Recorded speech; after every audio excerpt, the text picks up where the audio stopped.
በስመ አብ ወወልድ ወመንፈስ ቅዱስ አሐዱ አምላክ አሜን። በዚህ ሰዓት አንድ መረጃ ልንገራችሁ። የኦርቶዶክስ ቤተክርስቲያን ሴቶች ጽንስ እንዳያስወርዱ በሚልም ልዩ ሀገር አቀፍ የጸሎት አገልግሎት ማስጀመሯ ተገልጿል። ይህ ነው በስዳዩ ባር እንዲኖር የምታስተምረው ቅድስት ቤተክርስቲያን ውርጃን ለመከላከል ልዩ ጸሎትን አውጃለችም። የቤተክርስቲያኑ ቅዱስ ሲኖዶስ ትእዛዙን ካጸደቀ በኋላ ቢያንስ በ15 ቀን ምን ደከመኝ ለቃ ጥቢ እስክጨርስ ድረስ ያዛት እንጂ እዘላት እንዴት ነው ወገብህን የሚያምህ? ወገብህ ህመም እንዴት ነው? ወገብህ ህመም እንዴት የቱ ጋር እሱ ጋር መመህ እሷን ያዘልክበት እዛ ትምህርት ቤት ኳስ ስትረግጥ ነው እንጂ። በምስሉ ላይ የምትመለከቱት ታዳጊ በአሳዳጊው እየደረሰበት ያለውን የጉልበት ብዝበዛ የሚያሳይ ምስል ከሰሞኑን በማህበራዊ ሚዲያ ላይ መሰራጨቱን ተከትሎ በርካቶች ተቃውሞ እያስነሱ ነው የሚገኙት።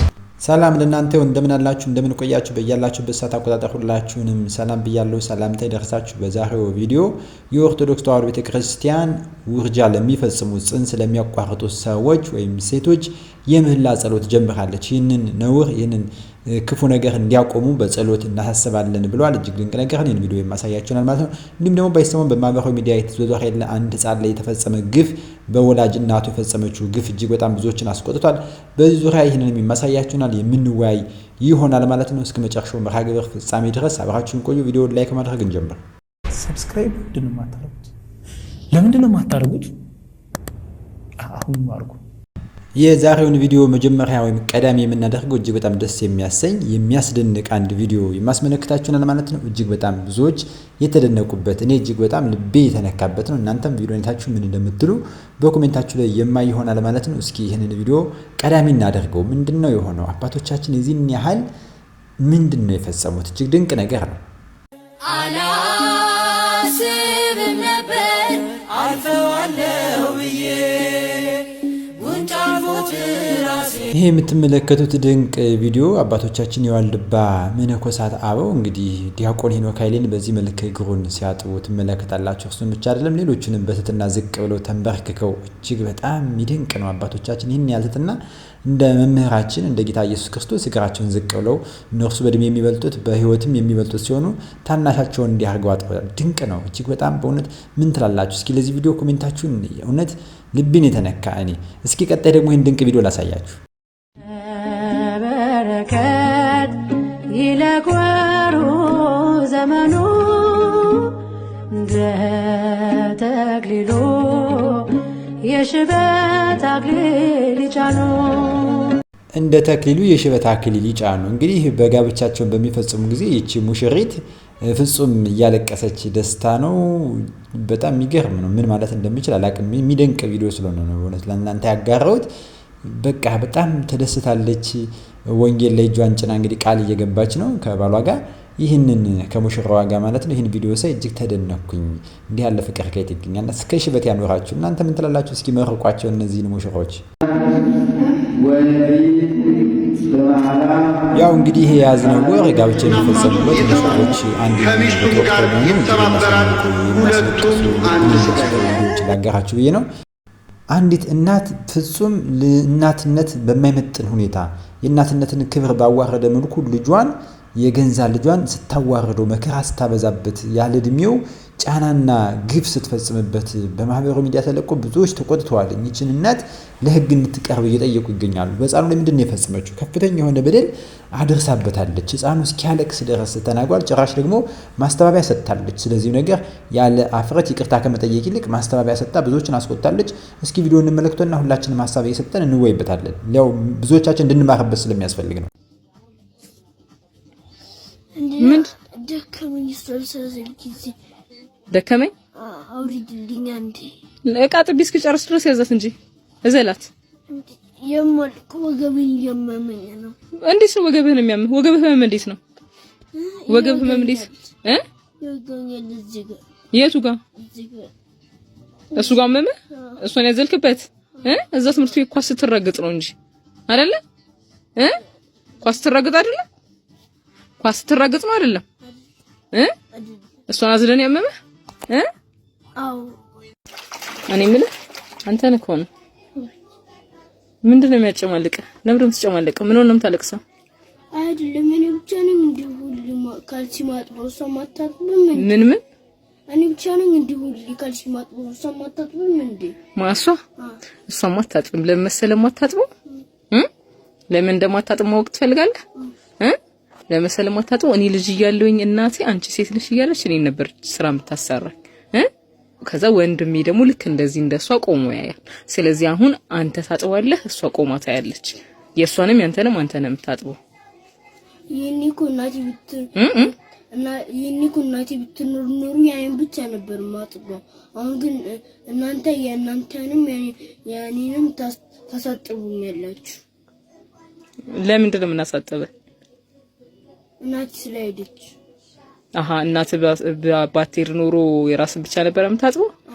በምስሉ ላይ የምትመለከቱት ታዳጊ በአሳዳጊው እየደረሰበት ያለውን የጉልበት ብዝበዛ የሚያሳይ ምስል ከሰሞኑን በማህበራዊ ሚዲያ ላይ መሰራጨቱን ተከትሎ በርካቶች ተቃውሞ እያስነሱ ነው የሚገኙት። ልጁ የሚደረግበትን የጉልበት ብዝበዛ ተከትሎ ወገቤን እያመመኝ ነው፣ አልችልም፣ ደክሞኛል፣ እናቴ ብትኖር ይህንን ሁሉ አልሰራም ነበር የሚሉ ንግግሮችን መናገሩ በርካቶችን አሳዝኗል። በመሆኑም በታዳጊው ላይ ይህንን ድርጊት እየፈጸመች ያለችው ግለሰብ በህግ ትጠየቅ የሚሉም በርካቶች ናቸው። በዚህ ጉዳይ ላይ ያላችሁን አስተያየት ኮሜንት ሴክሽን ላይ አስቀምጡ። አጠግጠኝ ራስን አበላም እንዴ? እኔ እናንተ ቤት እያለሁ እናት ለእኔ ትሰጠኝ ነበር፣ ስጠይቃት እንኳን ስለምላት ትሰጠኝ ነበር። አሁን አጠግጠኝ ልብላበት።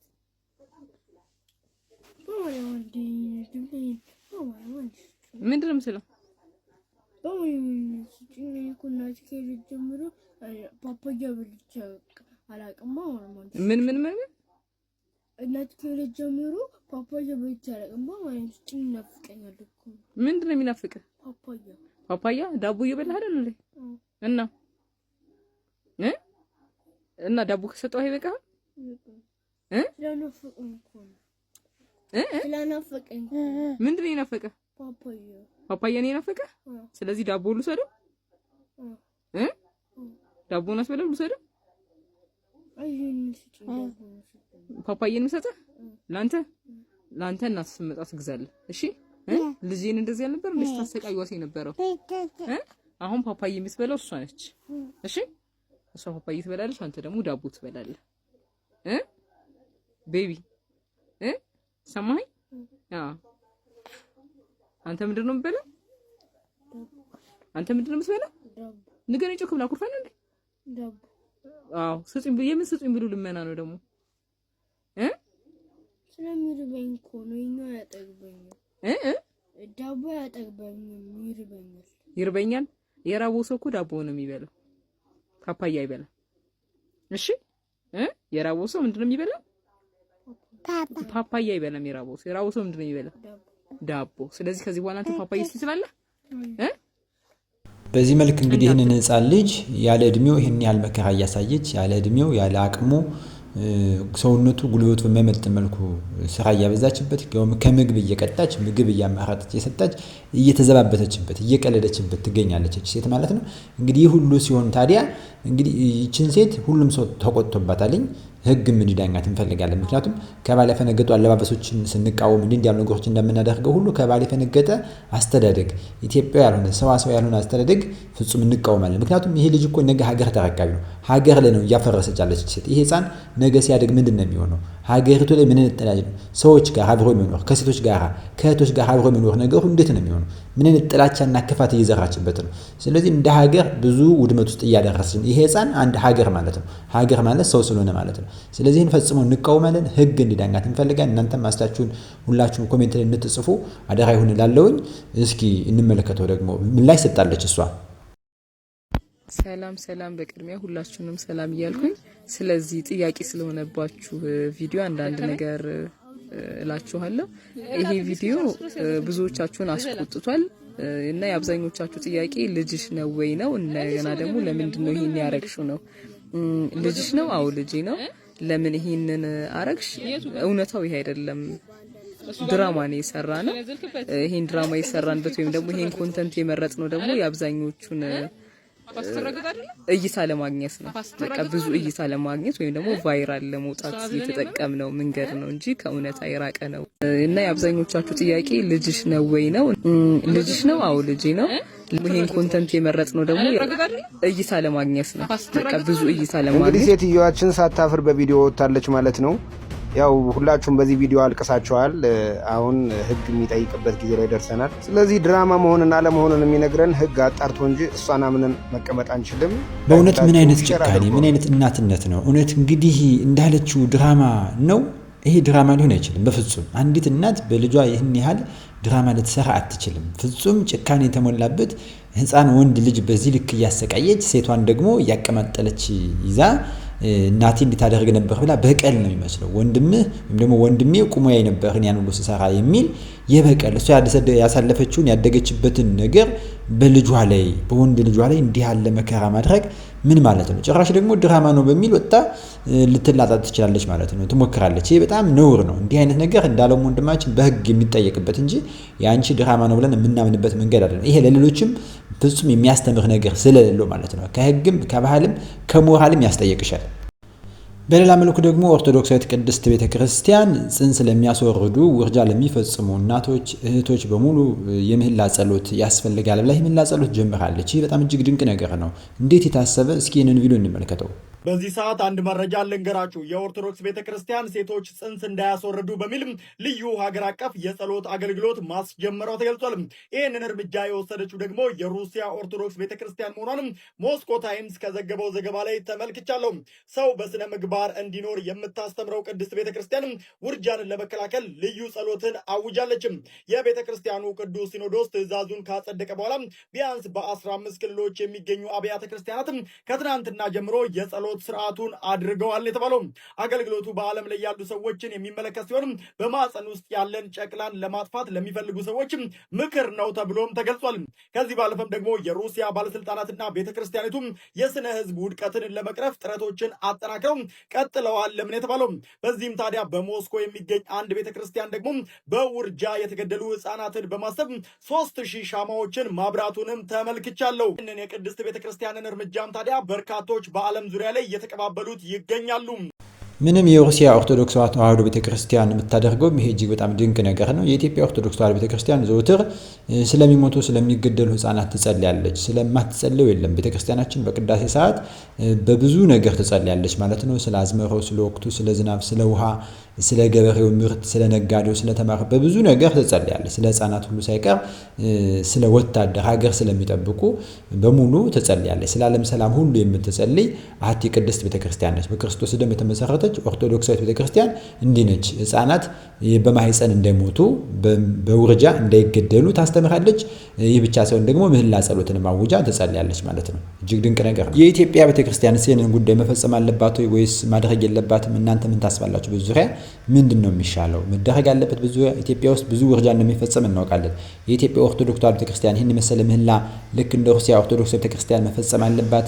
የእናንተ ሀሳብ ምንድን ነው? እንወያይበት። በዚህ ዙሪያ ሀሳባችሁ ካለ በተለይ በዚህ አይነት ታሪክ ውስጥ ያለፋችሁ የምታውቁት ታሪክ ካለ እንወያይበት። ለቤተክርስቲያናችን ግብዓት ስለሚሆን ስለሚጠቅም ምንድን ነው የሚሻለው? ምን ትላላችሁ? የእናንተ ሀሳብ ምንድን ነው? እውነት ይገባል እንዲህ ያለ ነገር ወይስ ስርዓተ ቤተክርስቲያን አይፈቅድም?